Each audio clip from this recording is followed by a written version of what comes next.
All right, what's up, Trust Engine and Mortgage Coach community? I am excited to interview Scott Morse for, gosh, I don't know exactly how many times, Scott. It seems like a lot, but I've interviewed you multiple times. You're an awesome mortgage professional in the San Diego market. Exactly what city are you in down there? I'm in the middle of San Diego, just off the coast in Carmel Valley, just east of Del Mar. And he's doing a lot of business, 60 million, over 60 million this year. Um, how different has this year been for you as a top producer? Oh gosh, it's been a year to reinvent yourself after last year. I gotta believe that all of us in the business are not doing as well as we were a couple years ago, and we're certainly not doing as well as we'd like to be doing, because there's just not enough fish in the pond. There's too many fishermen and not enough fish. And so this has been a year where you've really had to kind of get uncomfortable, stretch your personality and do things that you may not have thought you had to do in the past. And one of those, a couple of things I've been able to do or done this year to really almost double my business from last year, which is a really slow year, is just to expand the network, double down on the marketing. And I've expanded into, I'm in 14 states now, where, a couple years ago I was in one state, maybe two states. So let me break this down. So what were I assume your best years or the COVID years, and Oh, how for much sure. volume did you do in those years? So in 2020, I did about 25 loans for 154 million. 2021 was 164 million and about 254 loans. And I do those kind of all by myself. I have a loan officer assistant. I have a junior loan officer that helps me do a bunch of marketing and kind of does his own business. And I have a processor. That's it. Like So small team. I mean, you are a I've done all, solo yeah, practitioner. yeah. But Basically, sole practitioner with a lot of support. yeah, yeah. By the way, do you follow Sean Herrero? Are you familiar with Yeah, Sean? yeah, he's awesome. Yeah, well, you two both have, small teams, but do big volume. And then it sounds like, so what'd you end up doing last year? Last year was this year in 2024 or last year in 2023. Last year, because you said you doubled Yeah, your it was business. So I was struggling to get to 60 loans and just over, 35, 36 million. It was just it was a grind. It was yeah, no, but to double, obviously you went down a lot more than you'd like to.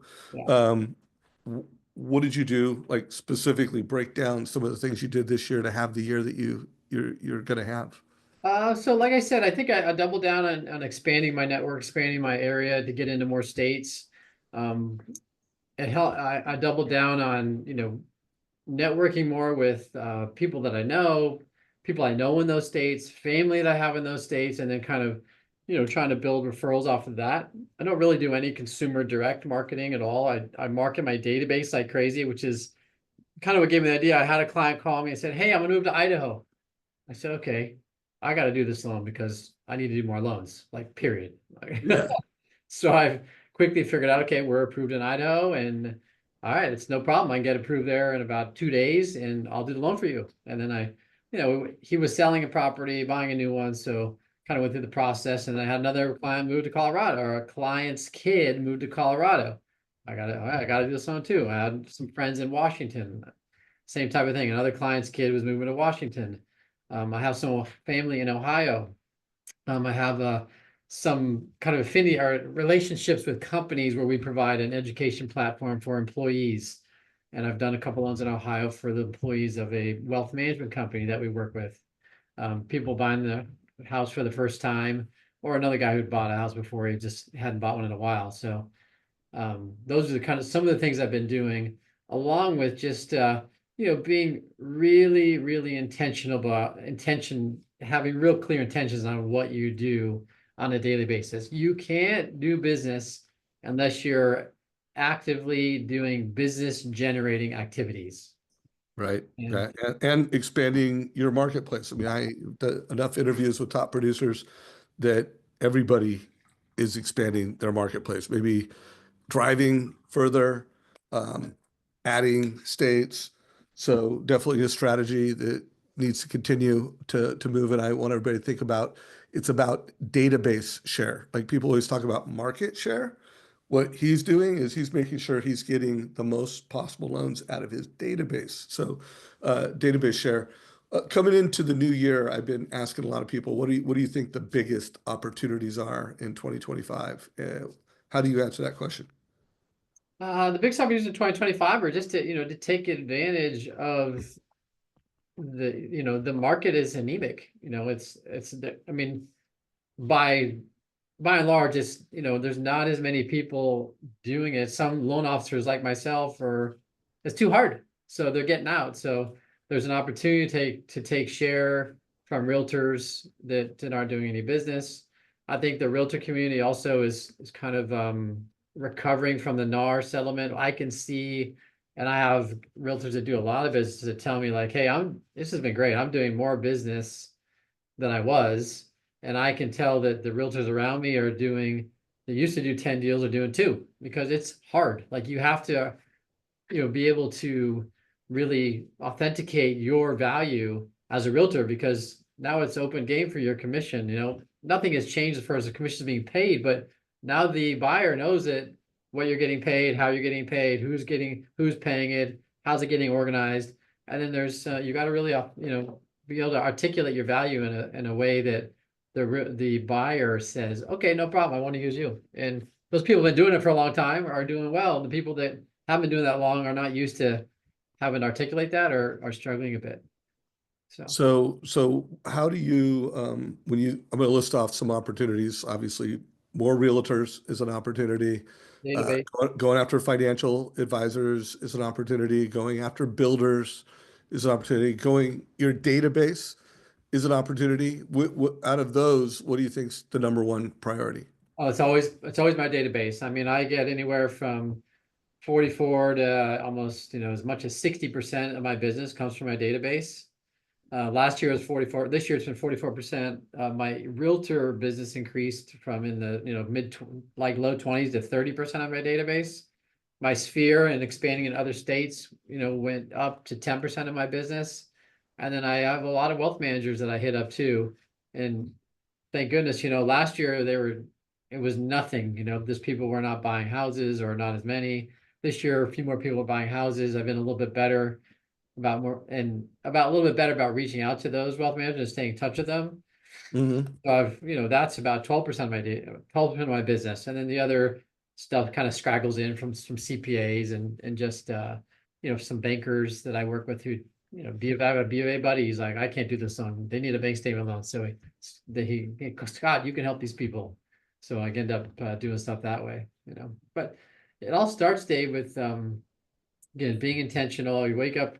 I mean, I'm not an early riser like Josh and some of these other people that get up at 4 in the morning, but I do have a clear morning routine that I follow religiously every day. Get up, get stretched, kind of watch CNBC, see where rates are at. Do some affirmations, write in my journal of what I'm grateful for, what I need to do today. Like, I missed that yesterday. I need to get this done today. And get some exercise. I make a few putts on my putting green in my backyard because I love to golf and I want to get better at that. And then I get to work in the morning and I have a team meeting with my processor, my LOA, and my junior guy every day at 8:30. Like, hey, what are our intentions today? What are our priorities today? What are we trying to accomplish today? Where are we at with this file, that file? And it gives me peace of mind to know that stuff's getting done, so I can do business generating activities, call people, get to lunch with people, have a cocktail or a mocktail with people, whatever floats their boat, and start What working it. we titled this high tech and high touch clients for life. So like that's the theme. What are the high tech things that you're doing? What are the high touch things that you're doing that are powering this client for life process that you have? Yeah, I would say the keystone of my process is the TCA. I call it personally a loan clarity analysis. And I use it as, again, the pillar of my business, because I tell people, look, I run an education-based lending platform. You can go to the bank and be a number and get in line and get a loan from the bank. And you can choose from their in and out menu, which has 5 things on it, and you may fit in that box and may get a loan there. My role is to educate you on the opportunities that are out there for you as far as borrowing money to buy a home or buy investment property to help start building wealth in real estate, because over time it's been proven to be extremely successful at building wealth. And my job is to educate you on the opportunities to do that, what the payments are, how much money you need to do it. And then you get to decide what's going to work best for you. At the end of the day, I'm going to show you the tax benefits. I'm going to show you how this builds wealth over time, over 5 years, over 10 years, over 15 years. And I use again, I call the loan clarity analysis to do that. And, people will contact me either through my database or through referrals. And I'll tell you one high touch thing I do is that you give me a referral. Dave Savage says, hey, my son Jim wants to buy a house. You send me a text or an email, or the person calls me, I immediately put Jim's name in my phone, his information, either his phone number or his email address or whatever I have. And I immediately put in the company name in my phone, RB, referred by Dave Savage. So when I talk to Jim, I report back to Dave. Dave, I had a great conversation with Jim. What a lovely kid he is. This is going to be awesome working with him and taking him through the process. So you immediately know that he's taken care of. And then as I'm talking to him, I know that it's you. It reminds me every time that Jim calls it, hey, Dave sent me this guy, and then I can always refer back to you. When it's done, I'll call you. I'll either text you or call you. I'm gonna send you a video text on my phone, whatever I'm feeling like would be like you would be help you remember me. I'll do it in a way, and thank you for thinking of me and appreciate you, and just it's one of the high kind of high tech, high touch things that I use that I think is a great life hack. I mean, I have 12,000 contacts on my phone. Wow. Is that your database size, 12,000? No, that wouldn't be my database size, but my database size is probably, I mean, I would say my total database for, because I have realtors on my phone, I have all kinds of people on my phone. But yeah, if I would think of my whole database is probably approaching that, maybe 8,000. I don't even know. I don't. So 8 to 12. When I think of my LinkedIn community, my Instagram community, my Facebook community, my past loan client community, and all the realtors I've used, yeah, you're getting up to that neighborhood. But I keep track of every single person that calls me, because I tell people, hey, if I call you, please put my name in your phone, because you'll know it's me calling you. And then if you want to duck my call, you can, So please put me in there. But if you want to talk to me, you need something, then I can, it's me, and you're not gonna, put me on the voice, skip the call. So I do that for every single person that I want to speak to. None of the spam calls I get, like you get 5 a day. Oh, it's wild. And It's guys, wild. just think how simple this is over the course of a career. He's being very intentional with his mobile device. He's using it to add videos. He's doing personal videos. He's doing text. I know his mortgage coaches have video. What percentage of your mortgage coach loan clarity analysis, by the way, I love that. What percentage of your loan clarity analysis has a video integrated into it? 100%. There you 100. go. I High five. use it. I use it as an opener. Like, my process is that I'll talk to the person you refer, Jim, your son. He refers me, and I'll do a quick call. Hey, Jim, so tell me what you're thinking. Like, what are you looking for? The more questions you ask, the better. The more answers you get to those questions, the better, because then you find out what people are looking for you to solve for them. You find out their pain. So I ask questions like, what do you think of Jim? Jim says, oh, I'm buying my first house. I said, that's awesome. So we have a quick conversation. It could be 5 minutes, it could be as much as 15 minutes, kind of the hopes and dreams call that, that many of your previous mortgage coaches talk about. And then I'll say to them, look, for me to really properly qualify you, and my job is to tell you what the most you can qualify for, present those numbers to you, walk you through them, and educate you on the process, and to make sure that you can sleep at night and still make the payment. Like, that's a different threshold for everybody. My job is to qualify you for the most, so you can pick what's going to work best for you. And so from that call, I will get them to use my high tech Fluid app to gather their basic information. I tell them, look, I have an online questionnaire. Would you be willing to fill that out? Not an application, questionnaire, because I think it's important that people, just are doing a questionnaire instead of feel like they're applying for a loan. That's like a different step than filling out a questionnaire. I'll use that to gather per information, basic information. Then I'll tell them, look, I'll be back in touch with you as soon as you finish it. 24 to 40 hours, I'll be back in touch with you to ask you some questions if I'm not sure of something, or I'll be back in touch with like, hey, based on what information you gave me, here's some different price points that you can qualify for and you can max out on based on you telling me kind of what price range you want to be in, how much money you have available to you, what your tolerance is for a monthly payment, et cetera, et cetera. And then I'll build a TCA for them that has price points. So I can then take the next step, have a conversation with them.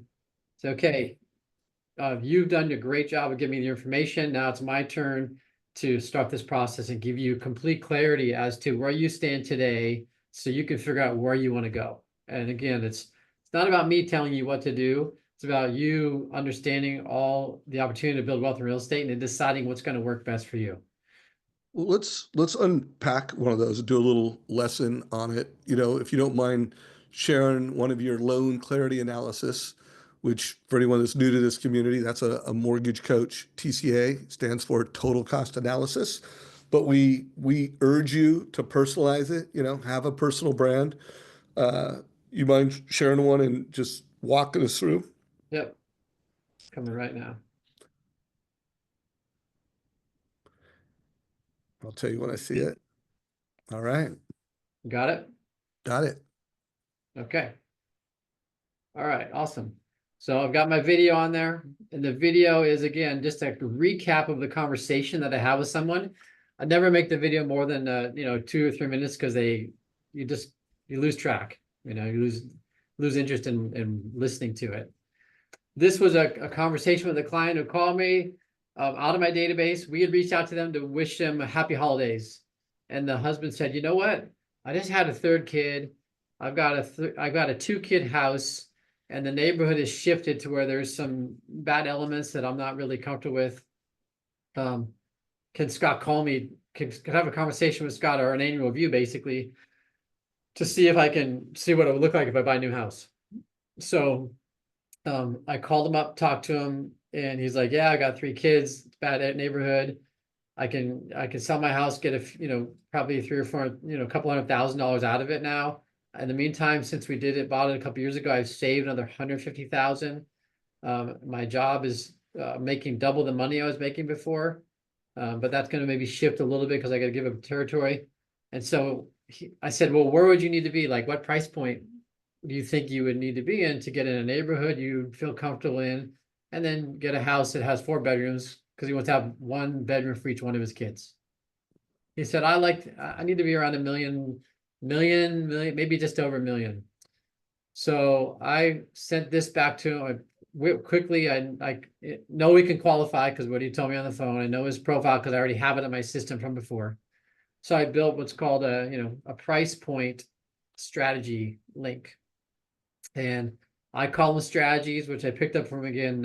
I think it was Scott Nichols or someone who used that.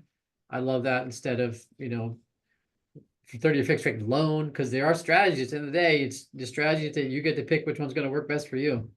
Words matter. Make a note. Anyone watching this, like the way you want to be high touch, use strategies. Sometimes it's loan options. Sometimes it's a word that's describing the problem you're solving for a consumer. But if you're just putting in the product name, your product is a loan. But if you're putting something in more descriptive, your product, it's either your strategy, your advice. I'll show another example in a minute with a loan officer who used strategy to solve a problem. But keep going. I'm loving this. So what I always do is I say, look, I'm going to give you some different price points because, if you see that house you can't live without and it's, $1.05 million instead of $1 million, Like, I want you to know that's only $300 more per month and another, 10 grand. And when you're in the house, I want you to know, okay, hey, honey, we could do this. We actually have the extra 10, a little higher than we want to do, but it's only $300 more. We could have, go out to eat a couple less times a month and save that money. And we could have this way nicer house than the one around the corner we saw that was, a little bit cheaper. So I use price points. So I go from 950. I use, depending on where we're at, if it's it's a $500,000 price point, I do a $25,000 increments. This one's $1 million, so I just thought 50K increments is a good number to use for me. So I highlight the price points always using my high tech, high touch so that when they look at it, like, oh, that stands out. I highlight the payment, and I always include the tax and insurance in it, and I explain that in the video. Hey, what you're looking at, this is the payment all in, everything. And I highlight the cash to close because that's really what's most important, payment and cash to close. Rate is not as important as payment and cash to close. Some people Right. ask about the rates, but I never highlight the rate because it's just not as important as what you can afford on a monthly basis. So I'll highlight those couple things. Cool. Forward me another one. Let's see show another example. Okay. All right.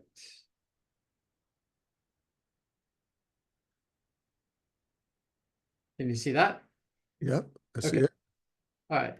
So this is the next iteration of, not with that particular client, but this is a different client.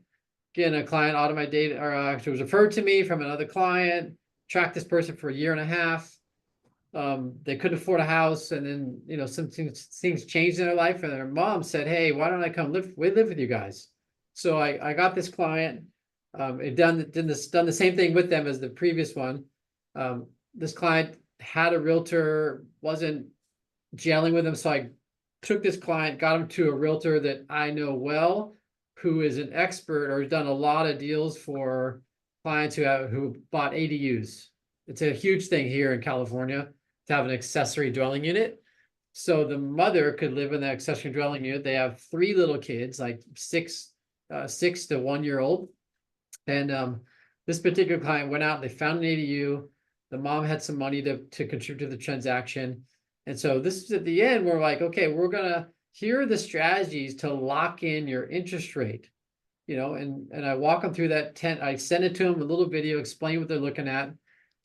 I will get on the call with them for 10 or 15 minutes, just make sure we're on the same page. I always try to make sure my clients that I'm on the same page with my clients, and I'm communicating with them as often as I need to be in order to be on the same page. Because why? Because that's where you get 774 5-star reviews.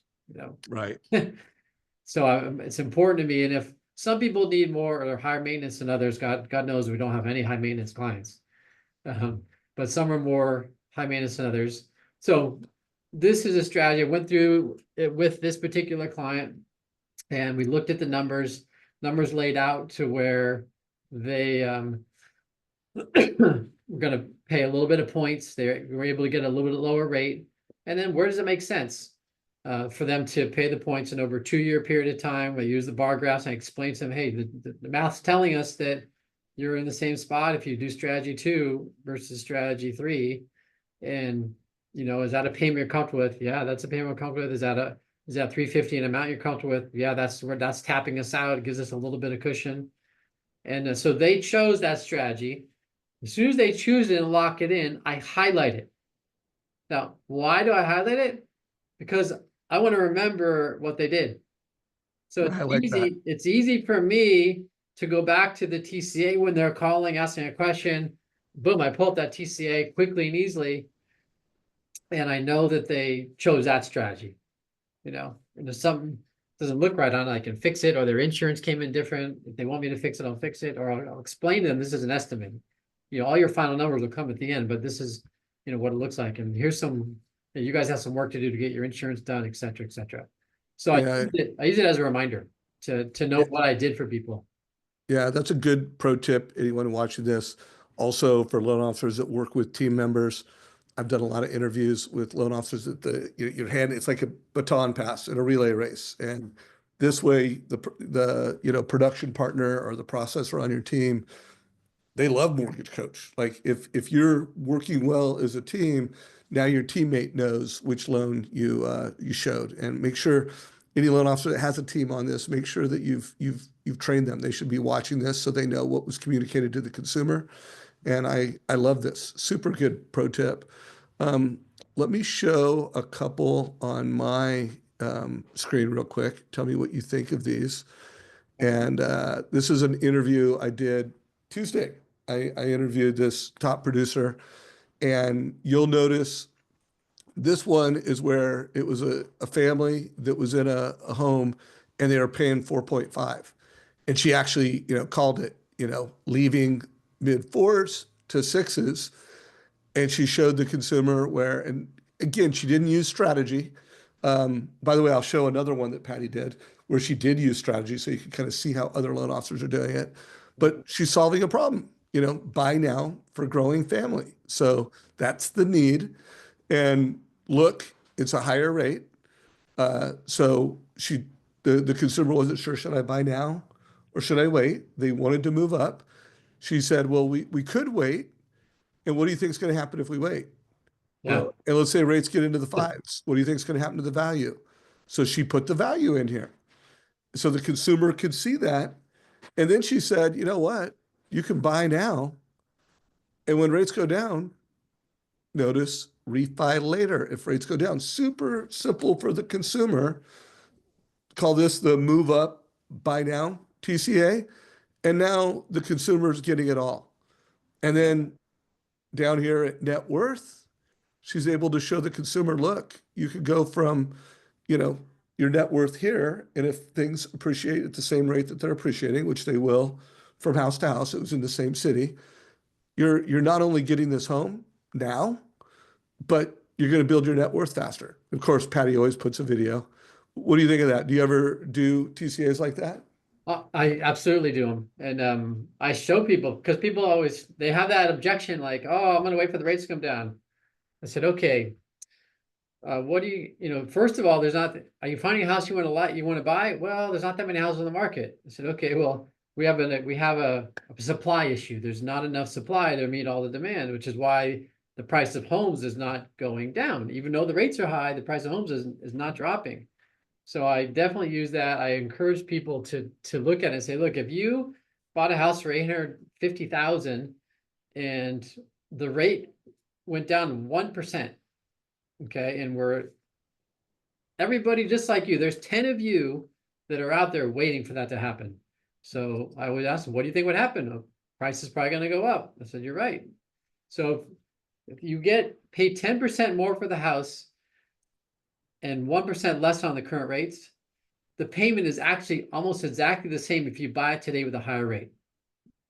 I did Yeah. this math many times. It's almost exactly the same. Yeah. So get good at that, everyone. Another one, just to show how Patty uses a similar approach sometimes with you. This one, she did strategy one with the seller credit. So she always puts in what's the need of the consumer. Strategy two, what if I wait? Maybe. Strategy three, buy cheaper home, made up rate with, anyways, I'm not going to go through the whole thing, but I just want to drive that point to anyone watching this. By the way, Patty goes by the loan designer. So she's delivering advice. She's out of Dallas, Texas, doing a lot of volume, a lot of builder business. She's going to do about 100 million this year. I can't remember if it was 90 million. I think it was 90 million. And she does a lot of builder business. Do you do any builder business in your market? I don't. There's no builders in San Diego because there's no land left to build. Right, right. It's not, yeah. And you're database focused. Yeah. So let's talk about database because you also have used our data signals for years. How are you calling on the majority of the signals when you find out that someone could benefit from a loan or someone's getting ready to, they just ran a credit report with another lender. How do you work with that kind of stuff? We call immediately, just check in and tell them that, you're a part of my database, you're in my mortgage family, you're one of my mortgage kids. I'm just calling to look out for you and see if there's anything I can help you with, anything you need. And we do that religiously on every single one. Part of our database too is, when part of our high touch, high tech is that when our database or our loans in process also get an email, a video email, themed video email, again, that we try to make it so it's memorable for people. So when the loan's in process, video goes out, introducing myself, introducing my team, my processor, and my LOA. When the loan moves into underwriting, we send them a video. Hey, your loan's in underwriting. You should have an answer in the next couple of days. This is all automated. When the appraisal is ordered, again, another video goes out, says, hey, your appraisal has been ordered. Goes out to everybody in the transaction, the agents as well.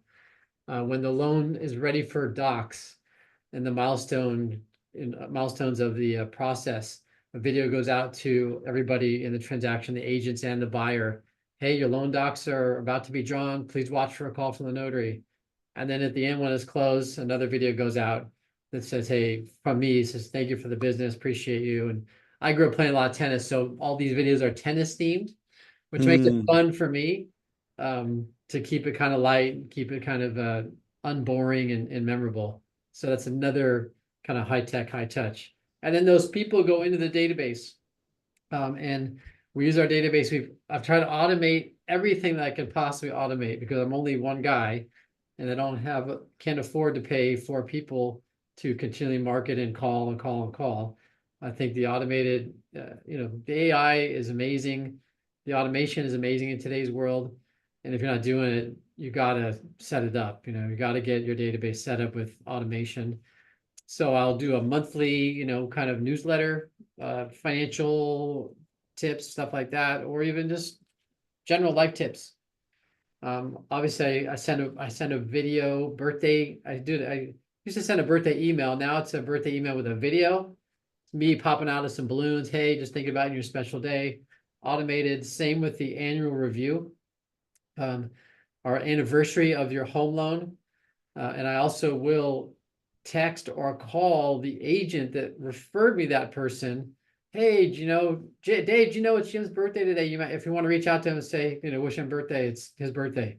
And agents are like, oh my God, thanks so much. Most of them don't track that. Same thing with the home anniversary. I call it the home anniversary, and encourage people to, check in with me. Hey, you're part of my mortgage family. You're one of my mortgage kids. I want to make sure that there's anything I can do for you to help build your wealth faster, or save you a bunch of money. I'm here for that. It's kind of my mindset. So by the way, you guys are getting lots of scripts. He opened up with a script. We'll create some micro content around that.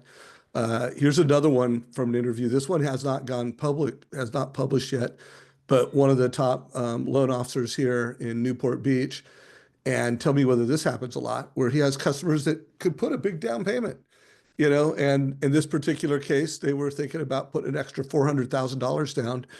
And John was like, well, you could do that, but here's some other options, put less down. And then he was able to show, hey, keep that money where it's at working for you. And the home buyer was like, wow, I had not thought of that. And here's my message to anyone listening to this. First of all, financial advisors will like you if this is the kind of advice you can bring.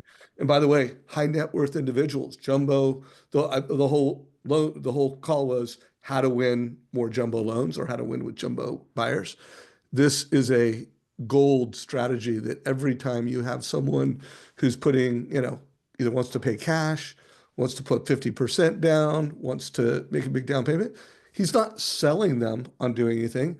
He's just like, hey, I just want to help you make an informed decision. Is that something that comes up very often in your market? I use that not all that often, but I used it many times in the past.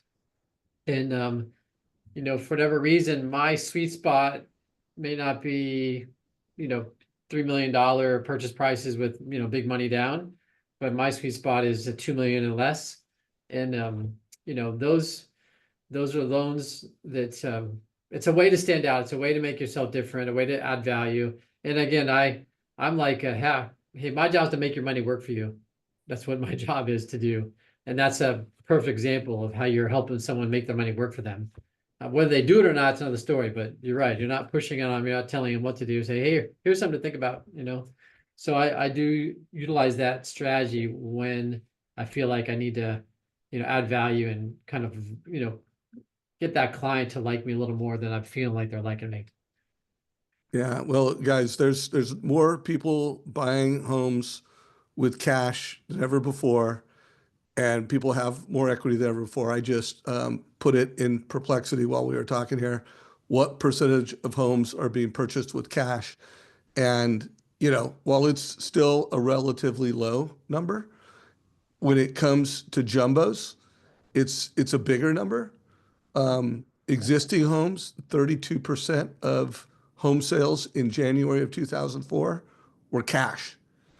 And so, obviously these are very affluent markets, Manhattan 57%, West Palm Beach 49.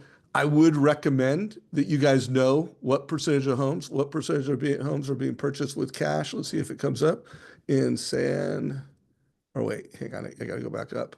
What, Yeah. what do you think the number is? I think it's about 30 to 35% is the number I've been tracking. Purchased with cash in San Diego. By the way, I recommend everybody, San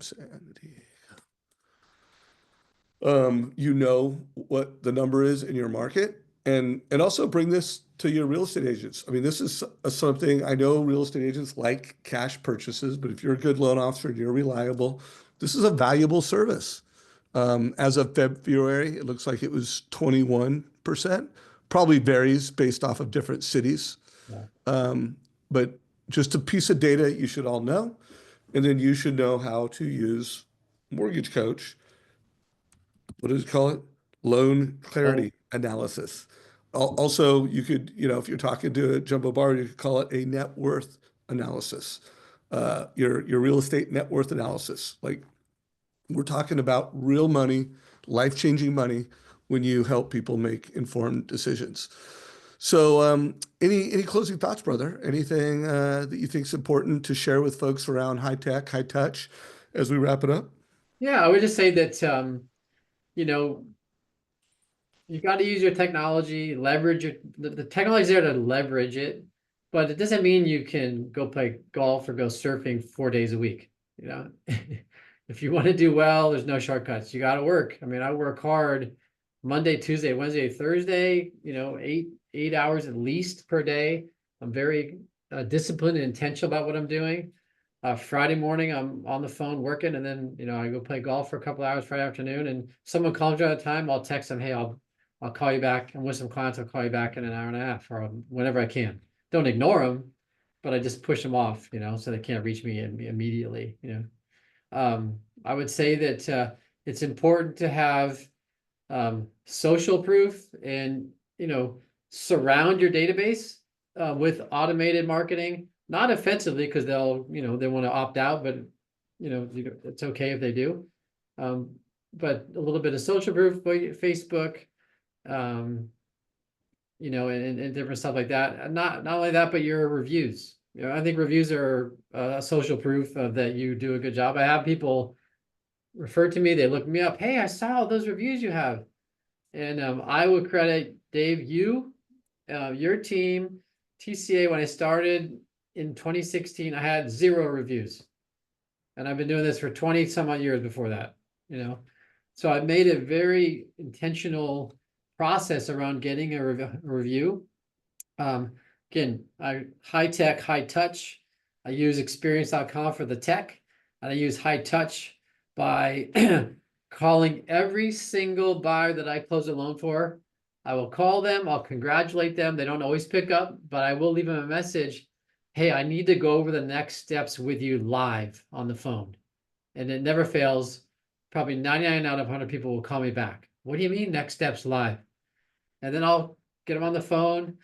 I'll thank them for the business. Congratulations on your new house. That's so awesome.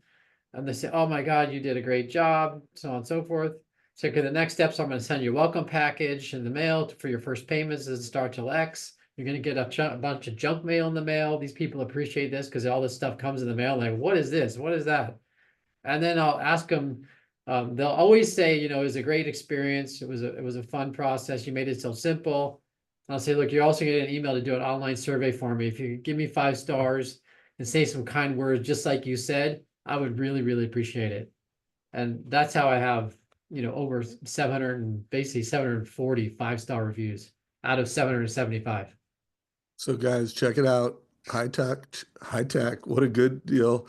That's integrated into Mortgage Coach. So you can see right there, 774. There's his most recent review. I'll bet you if we went through these, we'd see a lot of them that actually call out his loan clarity analysis, or you'll see it where they'll be like, hey, that video that you did was really helpful for us. I see it all the time. So, guys, high tech, high touch, clients for life. It's never been more clear what you need to do to win. Now, why do you like, the way you're using tech, what you're doing, it's so straightforward. Why are more loan officers not doing this? What's your take on why more loan officers are not giving every customer, like you said, 100% get a video? Why? What's the why? Why not? Why do you think they're not? I think that they're distracted, honestly, and for lack of a better word, people are just lazy. Like, do it the way I do it, and they might not be happy with their business, but they're also not unhappy enough to make a change. And I'm going to give you some credit, Dave, because I have been doing in this business for 30 plus years. And 2015, 2016, when I found you, I'm like, I was just burnt out. I'm like, I'm tired of doing it the way I'm doing it. And I stumbled upon, the Friday morning calls. Jen Duplessis was there, if you remember. Oh yeah, yeah. Thank you, Jen, if you hear this. And also Michelle Tower, Michelle Town. Michelle Tower, that's back when we were doing the Darren Hardy Yeah. um, I, insane productivity yeah. program. I still listen to Darren Hardy every day since then. Yeah, no, I'm still a fan too. I'm a huge fan of that. And those things have helped me overcome, like, okay, I want to enjoy the business. I want to do better. I want to do more business. I want to help more people. I love the education piece. I love the excitement that people get for building wealth in real estate. I think that, you know, people just they don't want to change in their ways, or they don't want to get uncomfortable with what they're doing. And they're not happy enough to make those kind of changes. And by and large, they're just lazy. I mean, it's not that hard. It is a bit of a learning curve, to get into loan clear analysis and understand it, but it's not a hard learning curve. And once you figure it out, do it 20, 15, 20, 30 times, you're gonna be like, oh my God, this is so easy. People don't shop me because I'm educating them. We're on the same page. I'm not highlighting rate. I'm highlighting payments. I'm highlighting affordability. I'm highlighting value. I'm highlighting net worth and how much money they're going to make over the next 10 years or 7 years.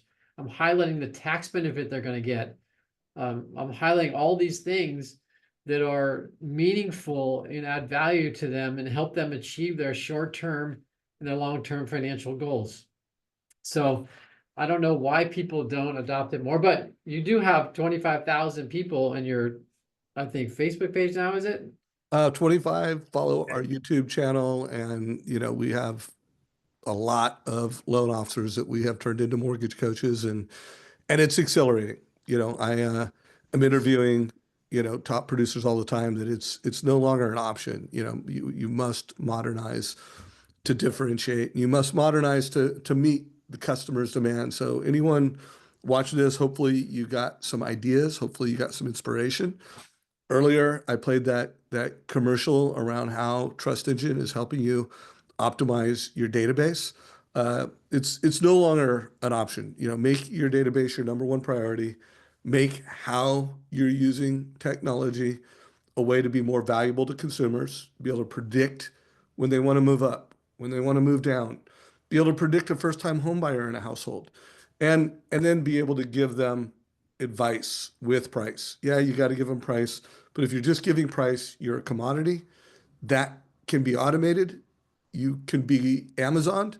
But if you are giving advice where you're connecting with people, you're doing those little things like Scott's doing, putting people in your phone, putting a video on it sometimes. Like you will always have a seat at the table in the mortgage space, and you will always have a really, really good profession. So Scott, man, thank you for being a leader and driving our mission in your marketplace. And I look forward to the next interview. Have a wonderful holiday and happy New Year. Let's crush 25. Anyone who's watching this, if you have not subscribed to this channel, make sure you subscribe today. Share this with your loan officers, share this with your management team. And this is a wrap. Take care, Yeah. everybody. Thank you, Dave.